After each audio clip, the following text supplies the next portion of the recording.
Relief flooded Kira's body. She was still late for her client, but at least she would not be in trouble. "You're the best, Kevin." "I know. Don't tell anybody." Kira headed for the stairs, passing the building's only elevator. A handwritten sign hanging on the wall declared it out of order. The elevator had been out of order for as long as Kira had worked in the building. Most of the elevators in the city didn't work anymore because they were too difficult to maintain. Kira's mother had told her that in the days before the barricade, an out-of-service elevator in a public building would have been grounds for a lawsuit due to people with physical disabilities and limitations. But not anymore. There were no disabled people in Vita Nova. Kira jogged up the stairs, a newfound spring in her step. When she reached the 4th-floor landing, she peered into the waiting room through the rectangle of glass in the door. From the plush gray carpeting to the enormous picture window that allowed in an abundance of natural light, to the framed photographs of blue roses that adorned the canary yellow walls, the room more closely resembled a nursery than a place where people began the process of killing themselves.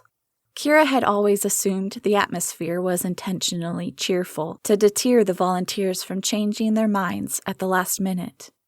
In the middle of the manufactured cheer, a young man sat in front of the picture window, his left leg bobbing in a nervous rhythm.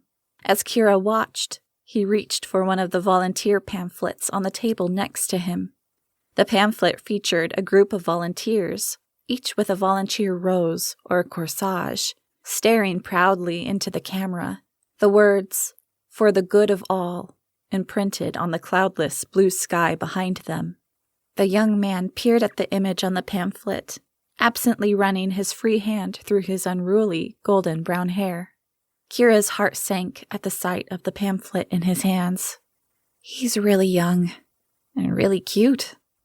From his clothing alone, a black t-shirt, olive drab work pants, and steel-toed boots, Kira deduced that the young man held a low-level job within the city, construction, maintenance, or janitorial services. But his face was clean-shaven, not scruffy like most of the city's blue-collar workers, and although he wasn't overly muscular, he didn't appear weak either. Nothing about the young man's physical appearance gave Kira any indication that he wasn't in good physical health. So why did he want to become a volunteer? To keep listening to this audiobook, I've left you a link in the description so you can do it, at no cost thanks to Audible's 30-day free trial.